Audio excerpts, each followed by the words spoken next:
मैं आज कक्षा 9 के सामाजिक विज्ञान विषय के पहले अध्याय का चर्चा आपसे करूंगा। और जो सामाजिक विज्ञान विषय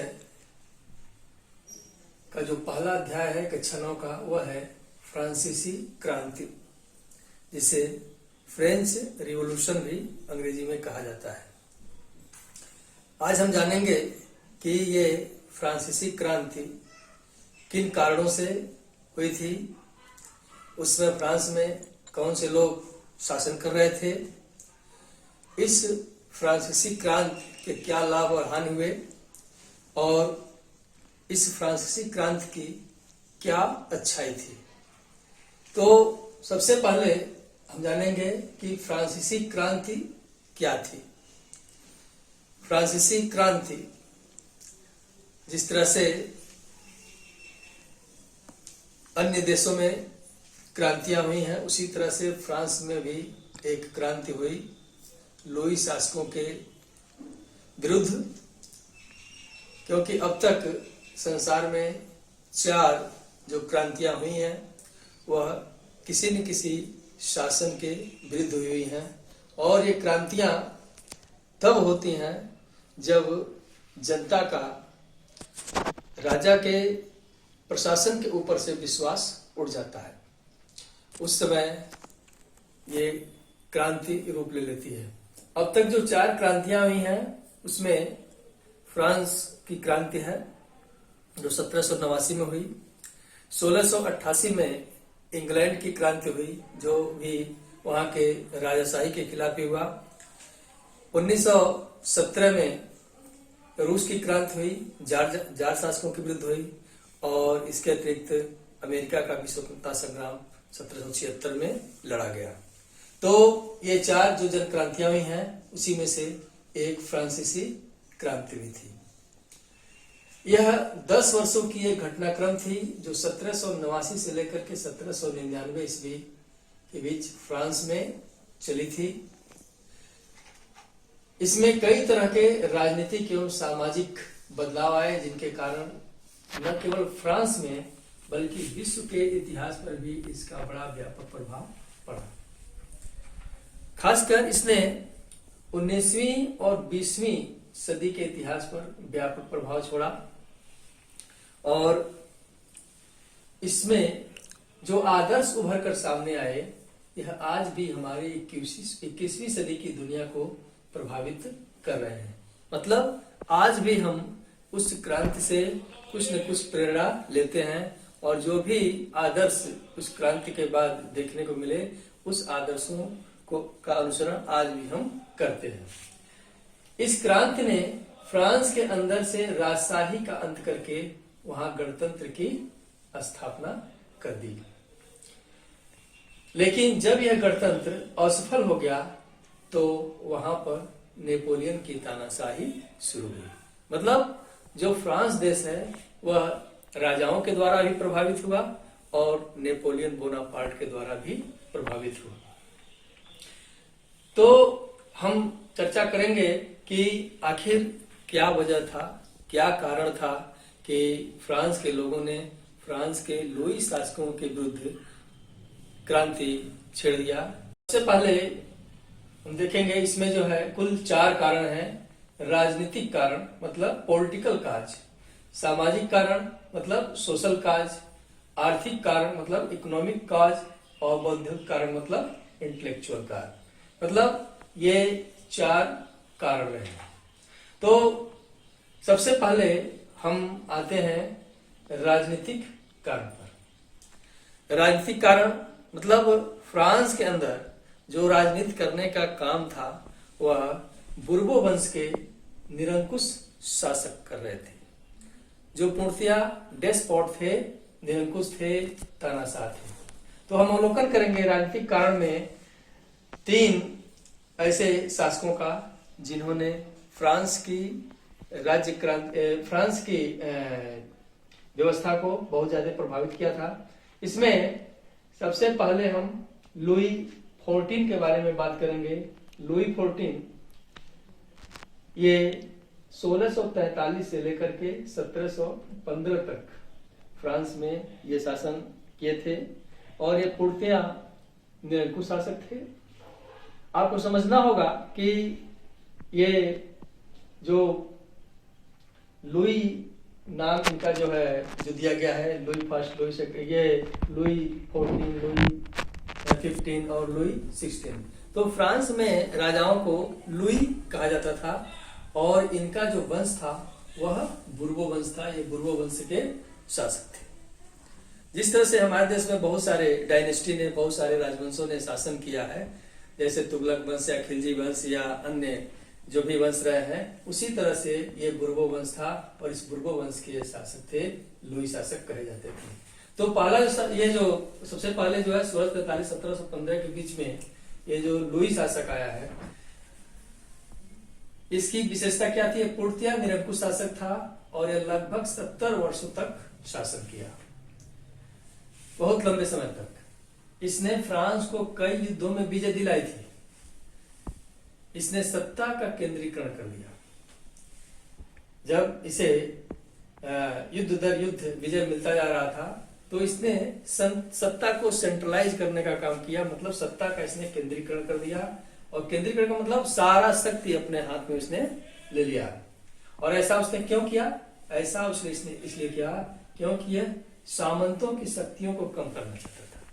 वो नहीं चाहता था जो फ्रांस के अंदर सामंत थे या जो नोबिलिटी थी या जो फ्यूडल्स थे या जमींदार थे, उनकी शक्तियां बढ़े। तो उसने उनकी शक्तियों कम करने के लिए जो है सत्ता का केंद्रीकरण कर दिया। और इसके समय में फ्रांस कर्ज में डूब गया। कर्ज में क्यों डूबा? कर्ज में डूबने का सबसे बड़ा वजह रहा है यह लंबे समय तक बहुत सारा युद्ध किया था। और आपको पता होना चाहिए कि जब युद्ध होते हैं तो युद्ध में बहुत ज्यादा खर्च आते हैं। इसके बाद नंबर आता है लुई 15 का, जो 1715 से 1774 ईस्वी तक शासन किया। इसके शासन के दौरान इंग्लैंड और फ्रांस के मध्य 7 वर्षीय युद्ध चला, जिसको सप्तवर्षीय युद्ध के नाम से भी जाना जाता है। और इसमें फ्रांस की हार हुई और इस युद्ध के परिणाम स्वरूप इंग्लैंड और फ्रांस दोनों कर्ज में डूब गए। क्योंकि युद्ध जब दो देशों के बीच में होता है तो दोनों की अर्थव्यवस्था जो होती है वह क्या होती है? चौपट हो जाती है। इंग्लैंड कर्ज से उबरने के लिए अपने अमेरिकन उपनिवेशों पर टैक्स बढ़ाना शुरू कर दिया। आपको मालूम है कि यूरोप महाद्वीप के बहुत ऐसे देश थे उन दिनों जो बहुत तेजी के साथ अफ्रीका महाद्वीप में और ये अमेरिका महाद्वीप में, एशिया महाद्वीप में अपना उपनिवेश बना रहे थे। जो गरीब देश थे उनको अपना उपनिवेश बना रहे थे। तो यह जो है इंग्लैंड जो था इसका उपनिवेश था उस समय अमेरिका, और अमेरिका के जो 13 उपनिवेश थे उन उपनिवेशों पर उसने टैक्स बढ़ाना शुरू कर दिया। और हालांकि उसके जब उस टैक्स बढ़ा रहा था तो उस टैक्स का जो है वहां की जनता विरोध भी कर रही थी। उन्होंने एक नारा दिया था, नो टैक्सेशन विदाउट रिप्रेजेंटेशन, यदि प्रतिनिधित्व नहीं तो कर नहीं। तो खैर इसके बारे में हम बाद में चर्चा करेंगे। तो इस तरह से इसने जब टैक्स वहां पर बढ़ा दिया तो अमेरिका के विरुद्ध जो ये इंग्लैंड के विरुद्ध जो अमेरिकन उपनिवेश थे उन्होंने क्रांति कर दिया। इधर लुई 15वां अपने देश पर टैक्स कर बढ़ा दिया, जो आगे चलकर फ्रांसीसी क्रांति का एक कारण बना। और साथ ही एक सही प्रशासक न होने के कारण फ्रांस जैसे विशाल देश को वह संभाल भी नहीं पा रहा था, जो लुई 15 था। इसके बाद हम आते हैं लुई 16वां, जिसकी चर्चा फ्रांसीसी क्रांति में या फ्रांस के इतिहास में बहुत ज्यादा बार हुई है, क्योंकि जो फ्रांस की राज्य क्रांति थी इसी के शासन काल में शुरू हुई थी। इसने 1774 से लेकर के 1792 ईस्वी तक शासन किया और यह फ्रांस की दशा सुधारना तो चाहता था, लेकिन साहसिक निर्णय लेने की क्षमता इसके अंदर नहीं थी, क्योंकि अक्सर यह जो है बहुत महत्वपूर्ण निर्णय लेकर के भी और पीछे हट जाता था। और कारण क्या था? कारण यह था कि इसके दरबार में बहुत सारे चापलूस लोग रहते थे और उसको गलत एडवाइस देते थे गलत सलाह देते थे और कई बार इन गलत सलाह की वजह से उसको जो है बहुत ज्यादा खामियाजा भी भुगतना पड़ा था। इसके अतिरिक्त इसकी पत्नी मेरी एंटोनियो, जिसको मेरी एंतोवाइनेट भी कहा जाता है, एक बुरी सलाहकार थी इसकी। वो भी एक इसकी एडवाइजर थी और यह ऑस्ट्रिया के राजा की बहन थी। जो ऑस्ट्रिया एक देश है, उस ऑस्ट्रिया के राजा की यह बहन थी और यह बहुत खर्चीली थी, बहुत ज्यादा पैसा खर्च करती थी। तो इस तरह से जो है ये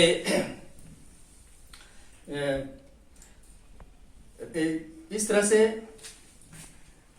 फ्रांस इस राजा रानी के व्यवहार से बहुत ज्यादा जो है परेशान था। फ्रांस के लोग परेशान थे और इसके अतिरिक्त ये जो राजा रानी थे अपनी जनता से बहुत ही अनभिज्ञ थे। अनभिज्ञ क्यों थे?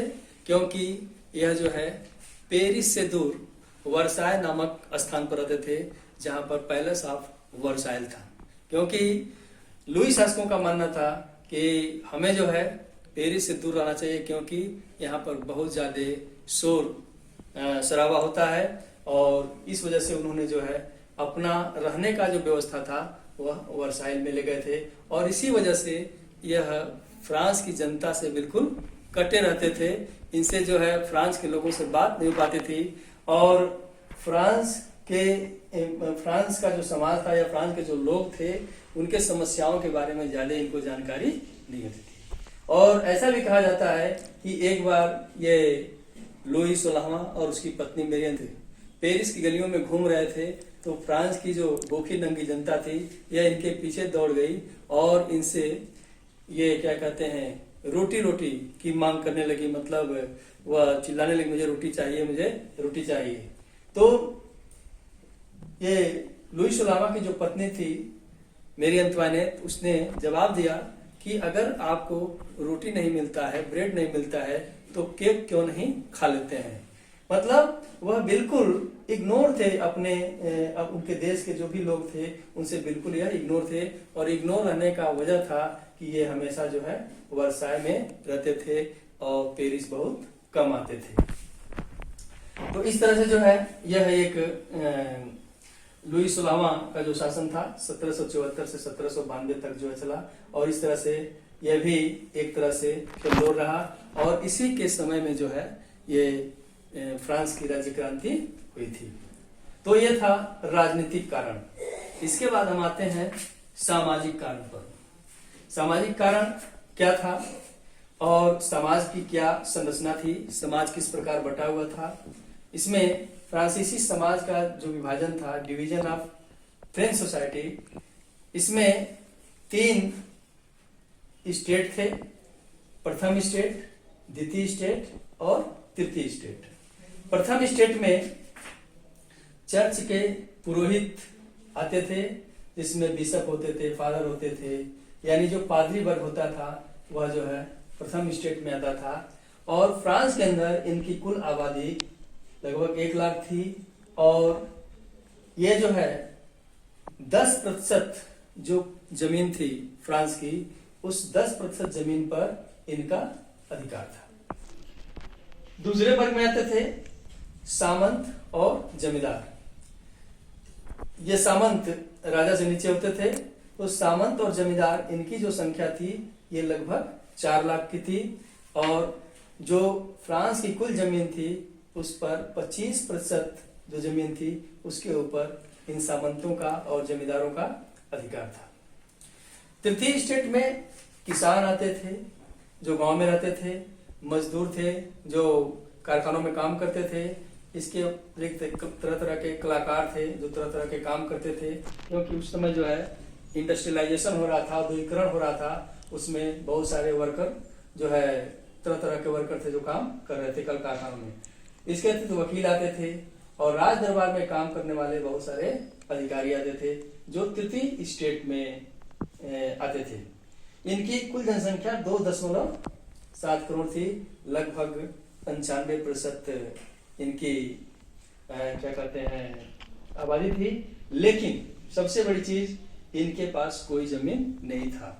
और कुल जमीन पर कब्जा जो है था और सामंतों और जमींदारों का था।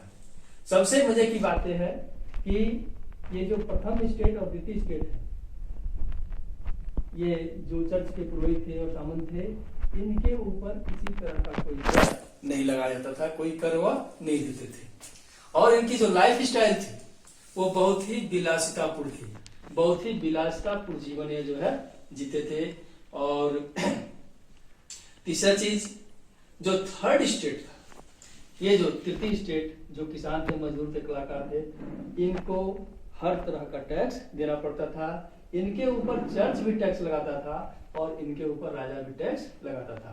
तो कर्ज में ये डूबे हुए थे, ड्राउनिंग इन वेरियस टैक्सेस, बहुत सारे करों में जो है ये डूबे हुए थे। इसके अतिरिक्त उसी समय एक और इंडस्ट्री की वजह से, औद्योगिकरण की वजह से एक और वर्ग पैदा हुआ जिसको कहते हैं वर्गाइज या बुर्जुआ। ये पढ़े लिखे लोग थे जिनको मध्यम वर्गीय कहा जाता था।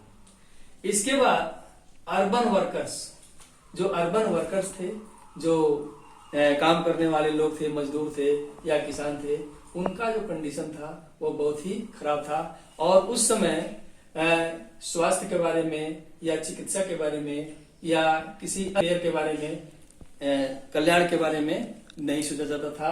यह बिल्कुल उस समय की डिक्शनरी में ये सब शब्द नहीं थे। इनके किसी भी वेलफेयर पर कोई ध्यान नहीं देता था और सबसे ज्यादा ये प्रभावित थे। और यही वजह है कि जब फ्रांस की राज्य क्रांति शुरू हुई तो उस फ्रांस की राज्य क्रांति में सबसे ज्यादा बढ़ चढ़ करके हिस्सा यह सर्वहारा वर्ग लिया था। धन्यवाद। मैं अब अगले वीडियो में आपको ये आर्थिक और बौद्धिक कारण के बारे में बताऊंगा। धन्यवाद।